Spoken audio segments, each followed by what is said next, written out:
제목이 어떤 뜻이냐면, 요 망은 죽을 망자야. 죽음이란. 요 매는 누이란 뜻을 그쳐요. 누이. 우리 남매 자매 하잖아, 그지? 쟤는 이게 추모한다는 뜻이야. 그래서 제목은 죽은 누이를 추모하는 노래 이렇게 되는 거야. 뭐 여기에 얽힌 이야기가 하나 있긴 한데, 월명사가 죽은 누이를 추모하기 위해서 이렇게 제를 지내는데 갑자기 바람이 이렇게 휙 불어가지고 그 제에, 너네 왜 고사 같은 거 지내면 돼지머리에다가 막 돈 이렇게 막 꽂아놓고 하는 거 본 적 있지? 그것처럼 제를 지내면서 이렇게 지전을 이렇게 제 위에 올려놨는데, 단 위에다가 바람이 휙 불어가지고 이게 돈이, 지전이 서쪽으로 휙 날아갔다, 뭐 이런 이야기가 있어. 이게 무슨 뜻일까? 왜 이런 이야기가 나왔을까? 죽은 누이가 저승길 가는 노잣돈을 가지고 서쪽으로 갔다는 거지. 그럼 왜 하필이면 동서남북 중에 서쪽일까? 극락은 서쪽에 있다고 얘기하고, 그게 뭐 인도가 우리나라에서 서쪽이라서 그런 거 아니냐, 뭐 이렇게 얘기하는 사람도 있는데, 흔히 우리가 서역, 서방 뭐 이런 식으로 얘기를 해. 그쪽에 극락이 있다라고. 쌤도 뭐 불교에 대해서 전문적인 지식은 있는 게 아니라서 그 이야기에서는 그렇게 얘기를 해. 본문 보자. 지금 여기 보면 10줄로 되어 있지. 이런 10줄의 향가를 19채 향가라고. 물론 4구체도 있고 8구체도 있어. 19채가 가장 발전된 형태고. 내용 봅시다. 생사길은, 생은 살생자니까 삶이란 거, 그렇지? 사는 죽을 사자니까 죽음이란 거라면, 생사의 길은 예 있음에, 예라는 여기란 뜻이거든. 여기 있음에라는 건 여기 있으니, 삶과 죽음의 길은 여기에 있으니 머뭇거리고, 지금 이렇게 되어 있거든. 이걸 어떻게 너희들이 이해를 해주면 좋으냐, 이렇게 생각해봐. 너희들이 평소에 죽음에 대해서 생각을 하는지. 생각하나? 나 오늘 죽으면 어떡하지? 오늘 밤에 자다가 이대로 죽어서 내일 아침에 눈 못 뜨면 어떡하지? 이런 걱정하나? 이런 걱정 안 하잖아. 살아있는 사람들은 대체로 죽음을 두려워하면서 살지는 않아. 막 큰 병에 걸리거나 아니면 막 전쟁이 나거나 막 이랬을 때 죽음을 실제로 눈앞에서 목격하거나, 혹은 가까운 사람들의 죽음을 내가 직접 겪었을 때 그 죽음이 와닿거든. 쌤이 아주 예전에 가까운 친구가 죽은 적이 있어. 영남고등학교 다니던 친구였는데, 예전에 저기 지하철 봉사할 때 사고가 크게 한번 났었지. 그때 학생들이 많이 죽었거든. 그래서 지금도 영남고등학교 안에 가면 그 학생들을 이렇게 추모하는 공간이 따로 있어. 애들 이름 이렇게 막 적혀 있고. 그때 친구가 죽었어. 그때 이제 쌤이 좀 느꼈어. 어린 나이지만 친한 친구가, 갑자기 어제까지도 같이 놀던 친구가 갑자기 하루아침에 없어진 거예요. 다시는 못 만나는 거예요. 죽음이라는 것이 이렇게 무서운 거구나라는 걸 그때 느꼈거든. 아마 월명사도 비슷했을 거야. 이 월명사라는 게 스님 이름이거든.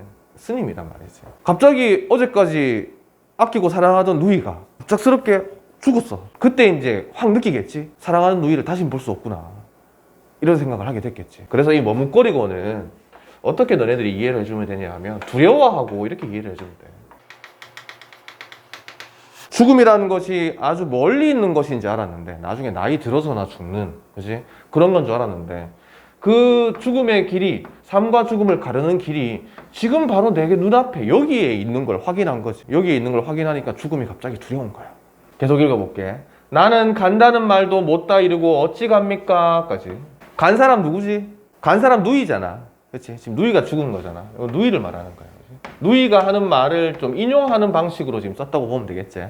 나 이제 간다, 나 이제 죽는다, 이런 말도 못다 하고 가버렸다는 거야. 갑작스러운 죽음이라고 보는 게 맞겠지.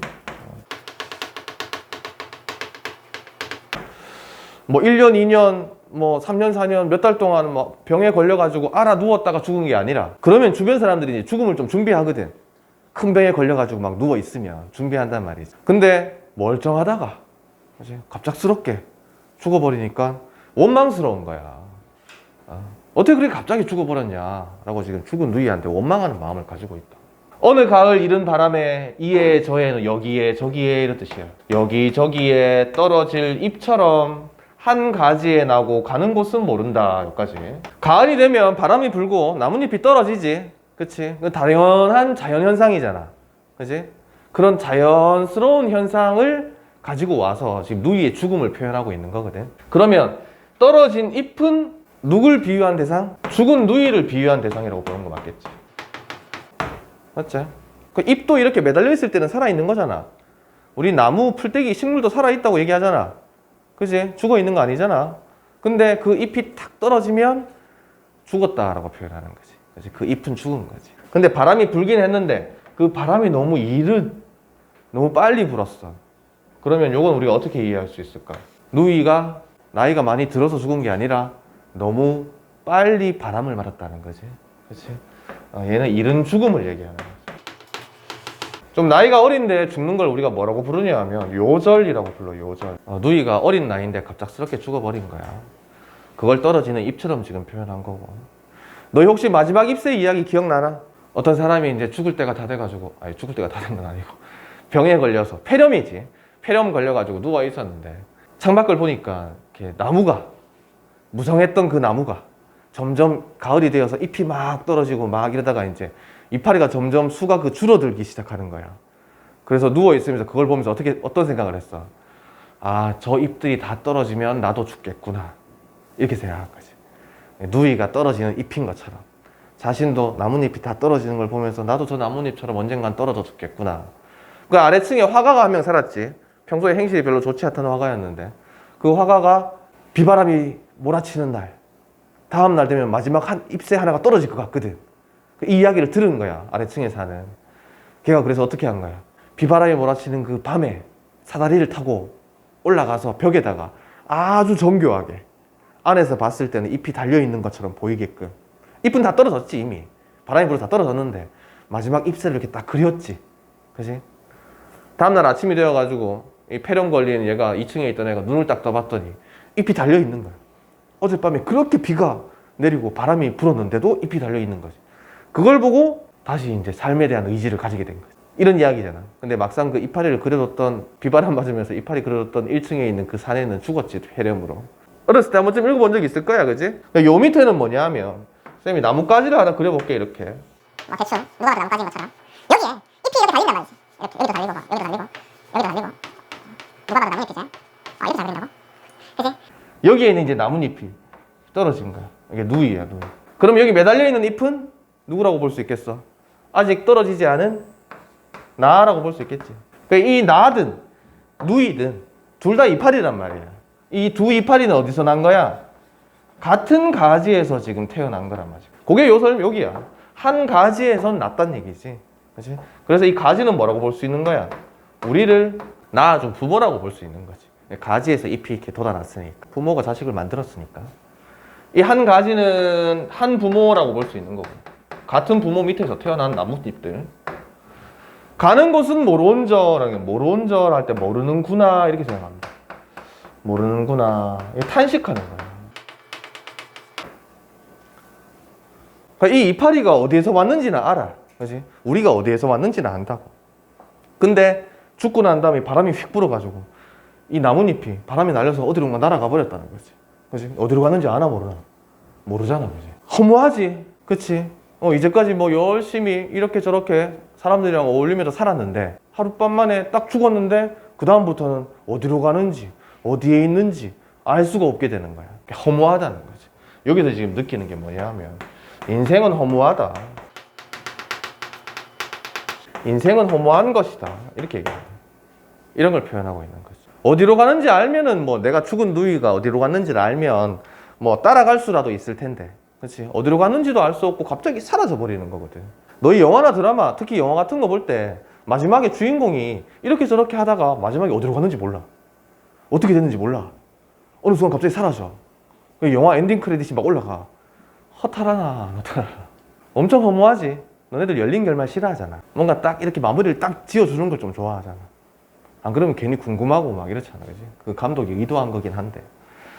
그러니까 이걸 우리가 뭐라고 하느냐? 인생은 허무한 것이다. 인생은 무상한 것이다. 남는 것이 없다. 이렇게 얘기합니다.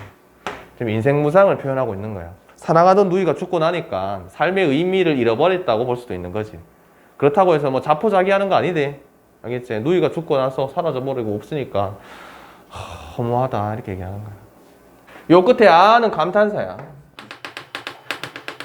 이런 허무함을 이제 여기다 또 표현했다고 볼 수 있지. 그래서 어떻게 하겠다? 미타찰, 이건 뭐냐 하면 미타찰이라는 건 극락이야. 극락. 불교에서 말하는 그 천국 같은 거.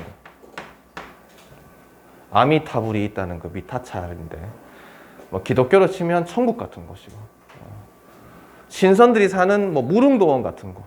그치? 미타찰에서 만날 나 이렇게 돼 있거든. 이때 나는 시적 화자야. 지금 시적 화자가 스님이잖아, 그지?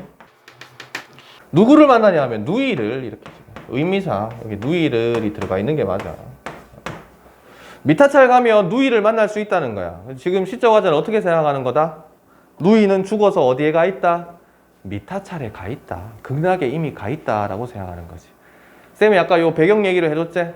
누이를 위한 제를 지냈는데 그 지전이 바람이 휙 불어서 그 지전이 서쪽으로 휙 날아가더라. 누이가 이제 그 지전을 가지고 서쪽에 있는 극락세계로 갔다라고 지금 믿는 거지. 사실적이지 않잖아. 근데 이렇게 믿고 싶은 마음이 있겠지, 당연히. 누이는 지옥에 떨어졌을 거다. 이렇게 믿고 싶겠어? 누이는 지금 죽어서 좀 있으면 시체가 문드러지고 아무것도 아닌 먼지가 될 거다. 이렇게 생각하고 싶지 않겠지? 어떻게 생각하고 싶겠어? 누이는 천국에 먼저 가 있다. 하늘나라에 먼저 가 있다. 이렇게 생각하고 싶을 거 아니야. 그렇지? 극복하는 방식 중에 하나라고. 미타찰에서 누이를 만날 나는 어떻게 하면 되겠어? 나 스님이니까 극락 가려면 열심히 도를 닦아야 된단 말이지. 열심히 수행하면서 기다리다 보면 언젠간 나도 극락에 갈 수 있겠지. 이 누이와 함께 누이를 다시 만나기를 소망한다라는 거지. 요 맨 마지막 여기는 보면 이 누이를 잃은 슬픔, 누이를 잃은 슬픔을 지금 극복하는 방식이 드러나거든. 극복하는 방식. 그게 뭐냐면 어떤 힘으로? 종교적으로 극복한다는 거지. 누이 지금 극락에 가 있어 라고 생각하면서 나도 열심히 도 닦아서 따라가면 만날 수 있어. 이렇게. 이래야 이제 누이의 죽음이 어느 정도 좀 극복이 되겠지. 이렇게 마음이라도 이렇게 먹어야. 종교적인 차원처럼 이렇게 좀 수준 높게 극복하는 방식을 뭐라고 하냐 하면 승화라 그래. 승화. 종교적으로 승화한다 이런 말을 쓴다. 극복보다는 조금 더 높은 차원 이렇게 생각합니다. 자, 내용은 요래. 죽은 누이를 추모하는 내용인데 또 먼저 가버린, 너무 일찍 가버린 누이에 대한 원망도 드러나고 인생에 대한 허무함도 드러나고 그리고 또 누이와 다시 만나고 싶은 소망도 드러나고 뭐 이런 내용으로 되어 있다. 요 19채에 대해서 쌤이 잠깐만 설명할게. 19채 구성이 어떻게 되어 있냐 하면 10줄이 총 4줄, 4줄, 2줄로 구성되어 있다고 보면 돼. 이걸 우리가 뭐라고 부르냐 하면 기서결 이렇게 부르거든. 기서결이 딴 게 아니고 처음, 중간, 끝이야 그냥. 19채 향가는 3단 구성이라는 거야. 전체적으로 봤을 때 처음, 중간, 끝 기서결로 구성된다. 기라는 건 이제 이야기가 시작된다 이런 뜻이에요. 어떤 정서가 일어난다 이런 뜻이고, 서라는 건 그것이 점점 심화되거나 혹은 점점 서술되고 있다 이런 뜻이고, 결이라는 것은 마무리가 된다 이런 뜻이거든. 처음, 중간, 끝이라고 생각하면 돼. 그럼 어떻게 나눈다? 요렇게 4줄, 요렇게 4줄, 요렇게 2줄. 이게 이제 3단 구성인 거지. 그래서 여기를 뭐라고 한다고? 기라고 하고, 여기를 서라고 하고, 여기를 결이라고 한다고. 쌤이 이 얘기를 왜 하냐 하면 이 향가, 19채 향가에 대한 문제를 낼 때 형식적인 특징을 물어보는 경우가 있는데 그 형식적인 특징의 중에서 아주 중요한 부분이 여기야. 여기. 이 결에 해당하는 구절을 결구라고 부르거든. 결구. 이 결구에 특징이 하나 있어. 향가, 19채 향가의 결구는 항상 감탄사로 시작을 해. 이게 전형적인 특징이야. 19채 향가는 다 이렇게 생겼어. 물론 지금 우리한테 전해져 내려오는 향가의 수가 그렇게 많지 않지만 다 19채 향가는 결구가 감탄사로 시작하는 형태로 되어 있다. 근데 이게 왜 중요하냐면 이 향가의 결구가 감탄사로 시작되는 부분을 뒤에 이어지는 고전시 갈래들이 계속 계승을 해. 이것 때문에 사실 중요한 거야. 이게 시조에서도 드러나고 뒤에 가서 가사에서도 드러나거든. 계속해서 형식적인 전통이 계승된다는 측면에서 중요한 거지. 향가의 결구가 시작은 감탄사 이 자체가 중요한 건 아니라는 거야. 요건 좀 기억해주고, 알겠지? 19채 향가의 결국 시작은 늘 감탄사로 시작한다. 그게 시조나 가사에서도 계속 이어진다.